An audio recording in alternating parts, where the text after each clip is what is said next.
The other shepherd must run the wolves off. And the wolves that you can't run off, you have to handle them, treat them with a long handled spoon. There are too many good sheep in the church to let a wolf run wild. One wolf can ruin a whole choir.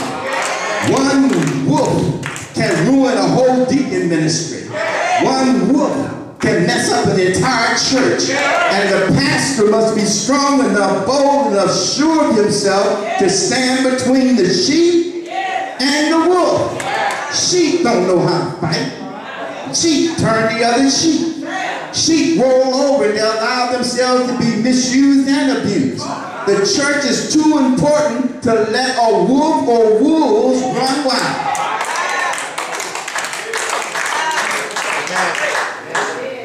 Too many ministries in our church are led by wolves.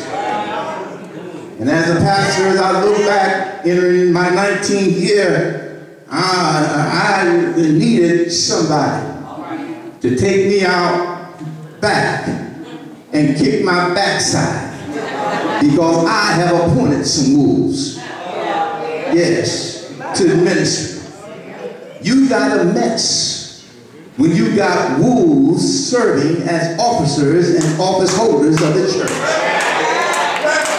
And there is a sizable wolf ministry in all of our churches. Oh, I know you would like what people think you got the perfect church, but no, you don't. You got some wolves in your church like I got some wolves in my church. And every now and then they will raise up their ugly head, but you got to be strong enough and bold enough and stand your ground and say, oh no, not here. I'm the under shepherd here, and I will watch over these people.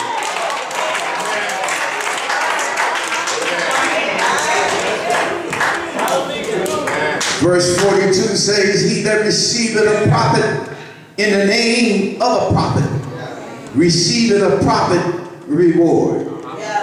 Receive means to take hold, to accept, not to reject. It means to embrace. And the church must celebrate the receiving and accepting and embracing of the pastor. That's what we're doing today. We are trying to revive the pastor by celebrating his second year here at Second Baptist. We want him to know that we love him and that we care for him. We don't want to bring him any excuses today, like one lady bought me an excuse last year on my anniversary. She said, I didn't give you anything. I really never gave you anything, but you know I love you. No, I don't.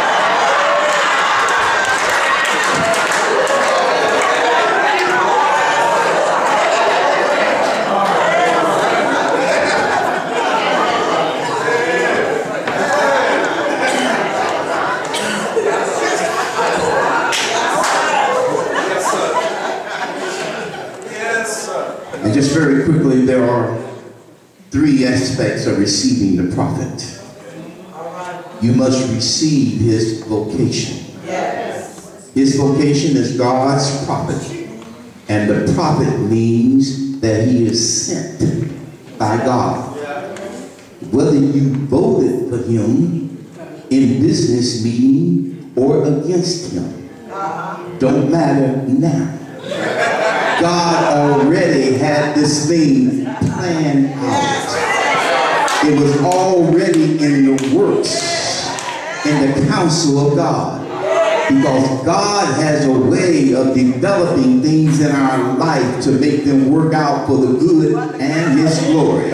It's called the sovereignty of God. Reverend ought not be your buddy. He's the prophet. He's not Al, he's the prophet. He's not Bill, he's the prophet. He's not CW, he's the prophet. He's not Red, he's the prophet. There was a day when folk had a greater respect for preachers, but we done lost that respect. People will say now, he puts his pants on like I do. But the difference is, the pants you got on are went pants, and the pants he got on are scent pants. There is a difference in the pants.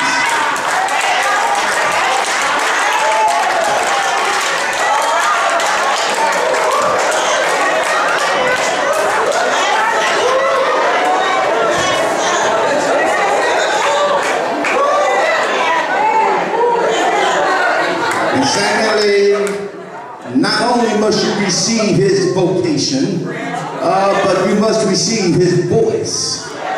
A shepherd out in the field can just whistle, and the ears of the sheep are tuned to his voice. And there's a real problem in our churches today of sheep talk. Too many sheep talking to sheep.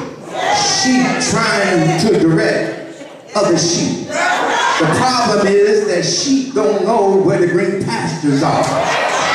Why would you want a broke person who having a financial disaster to be your financial advisor? You don't need anybody as limited as you are to give you advice. You need some heavenly help. Yes, Jesus said in Matthew 5:15 and 14, they be blind leaders of the blind, and if the blind lead the blind, both shall fall into a ditch.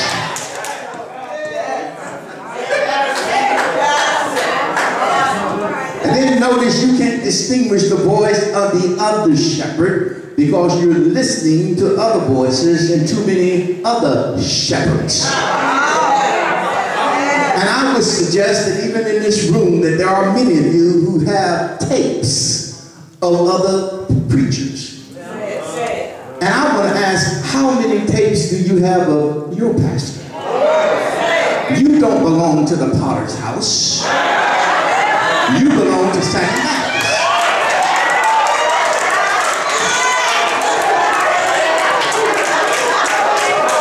You will never be able to attune to his voice if you don't hear his voice. That's the danger of running around everybody's church. Many of you are confused listening to too many voices. One sheep saying, child, I don't know if he's right or not. I don't know why the pastor's doing this and why he's doing that. You don't need to know. Just listen to the pastor's voice.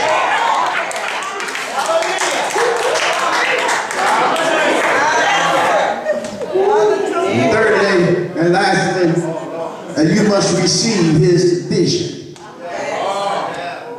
God, you don't have a vision. No sheep, you don't have a vision. Pastor, I got a vision of what we ought to do. No, sir. And no, ma'am. You don't have a vision for the church. You may have an idea, but no vision. You may have a suggestion of enhancement, but you don't have a vision. The vision comes from the head, and the eyes are in the head. And isn't it amazing that all of the receptive organs are in the head? Elbows and shoulders don't have eyes. Likewise, in the church, it comes from the head, which is the pastor. The eyes are in the head, the ears in the head, the mouth is in the head. All the receptive organs are in the head. Ma'am, you can have an idea, you can have a suggestion for enhancement, but no, sir, you do not have a vision for the church. Well, Reverend Pastoral, what if I can't receive the prophet? What do I do? EXIT.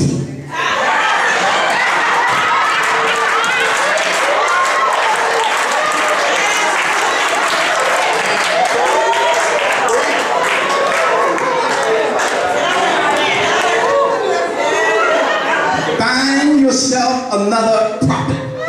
If you can't cleave, then you ought to leave. First Chronicles 6:22 saying, touch not my anointed, and do my prophets no harm. The Lord is very clear when he says, if you want to receive him, then you got to receive him.